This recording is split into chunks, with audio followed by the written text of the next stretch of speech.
On est à l'Atrium 64 pour le segment Nutrition Soccer avec notre chef cuisinier Stéphane Fontaine. Salut Stéphane! Salut! Aujourd'hui, Stéphane, tu nous proposes une recette de ton répertoire qui est particulièrement bonne à consommer quelques heures avant un match de soccer ou un entraînement. Oui, aujourd'hui, je vous propose la recette de frittata aux légumes grillés à l'italienne. OK, et pourquoi cette recette-là en particulier? Je l'ai concoctée pour vraiment vous montrer le mélange entre les protéines et les glucides dans la même recette. Si on regarde sur la table, qu'est-ce qui est protéines, qu'est-ce qui est glucides exactement? Pour les protéines, on a le fromage parmesan et on a les œufs. Et les glucides, on a les légumes grillés et les spaghettis. Es-tu prêt? On y va! On y va.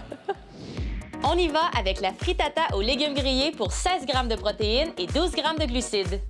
On a besoin de mélange d'épices italiennes, de bébé épinards émincés, de la ciboulette et de la sauge, du lait, du fromage parmesan, des œufs, des légumes grillés et des spaghettis cuits. Alors, pour commencer, on va casser les œufs dans notre bol avec un peu de lait. On va fouetter comme il faut.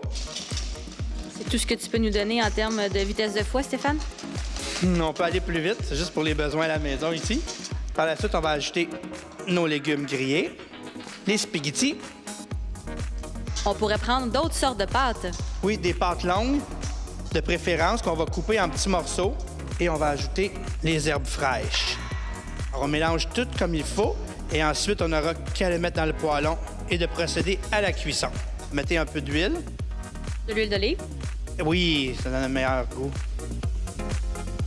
Vous voyez au centre, ça commence déjà à prendre un peu la cuisson. Combien de temps à peu près ça va prendre à cuire? Ça va prendre environ 5 minutes. Quand vous allez voir ici que ça commence à cuire vers l'extérieur, on peut ajouter le fromage parmesan, saupoudré au goût. Ensuite, on va mettre les bébés épinards hachés et le mélange d'assaisonnement ici. Encore une fois, on y va au goût. Au goût, exactement. Ça sent bon. Normalement, on peut mettre un couvercle. Maintenant, ici, juste pour vous le montrer, on va le cuire sans couvercle. Regardez, la cuisson est déjà prête. C'est terminé.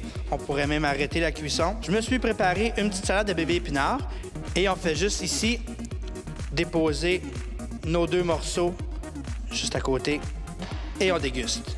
Stéphane, à regarder ton assiette, t'as le souci du goût, puis t'as aussi le souci du détail. Superbe assiette. Tu me permets d'y goûter? C'est sûr, Émilie, puis oublie pas qu'on mange aussi avec les yeux. Alors, c'est important de, même si on se cuisine rapidement à la maison, il y a toujours moyen de faire quelque chose de vraiment wow pour le visuel. C'est wow, j'y goûte tout de suite.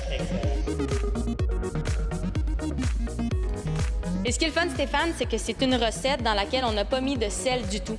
Non, exactement. On a mis les fines herbes fraîches ainsi que l'assaisonnement italien qui vient rehausser le goût sans trop avoir de sel. Mission accomplie, chef. Merci, Stéphane. Merci à vous autres. À la prochaine.